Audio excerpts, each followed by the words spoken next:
The start of the Ashes is now just around 2 months away, and England have named their 16-man squad to take on Australia down under, hoping to win back the famous urn. The last Ashes series was in the summer of 2023 and was played in England.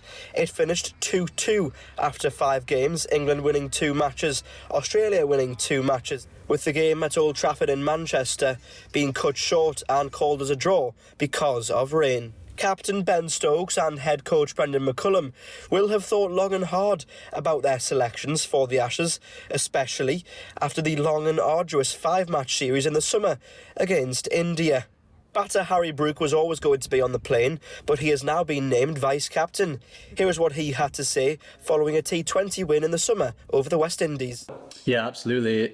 The way that Smudge and Joss both batted in that period, after losing an early wicket as well, they went out there, they played with the same aggression they would have done if we were non-down. So I think the power play really set us up beautifully, and I think that helps with the batting lineup we've got, with the depth in the batting we have. Bowler Bryden Carse enjoyed a useful summer, playing both red ball cricket and white ball cricket for England. This will be his first Ashes. Yeah, Baz mentioned it to me yesterday on the way up from London. It's obviously great to be back involved in that group. We had a training camp a couple of weeks ago down at Loughborough, which I was a part of. So to be back amongst that group after a busy test winter with them is very exciting, because obviously there's a massive challenge against India coming up this summer.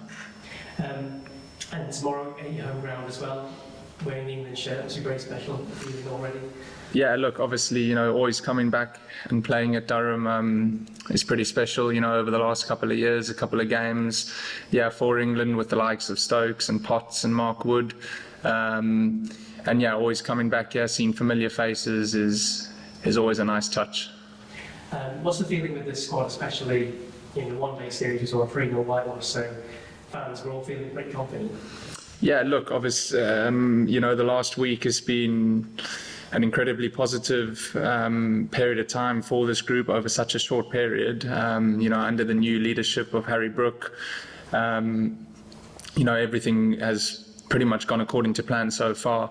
So the guys are all full of confidence and excited, and the most important thing is everyone's enjoying each other's company. So a new challenge now in the T20 series. The West Indies will come back stronger, and they've got a couple of different players in their squad now. It will also be the first Ashes for bowler Matthew Potts, although his opportunities may be limited, depending on the fitness of other bowlers in the 16-man England squad. However, his focus has always been on heading down under. Yeah, I'm more than aware of we've got a big international summer coming up with Zimbabwe, India, and then the Ashes in the winter.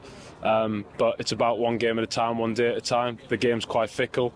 And it can bite you in the backside if you don't kind of have that approach. You get too focused and too fixated on where you want to be rather than what you are doing right now. So for me, it's about putting in big performances and big shifts in for the team and see if I can get us in a good position. I suppose performing here for Durham as well is key for now to making sure you're in the right place for the summer and for the Ashes as well. Yeah, exactly. Every game when I put a Durham shirt on, I'm trying my best to win the game and put the boys in a good position. And if that works favourably for me in terms of my position, then that's brilliant. But ultimately, they're trying to get the win across the line for the Durham boys and see where we are.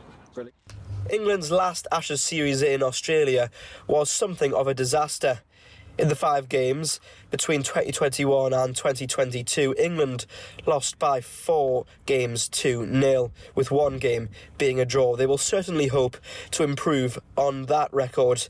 And, as mentioned earlier, the last Ashes series in England ended in a 2-2 draw, meaning that Australia retained the urn. England will be under no illusions as to how difficult winning in Australia will be.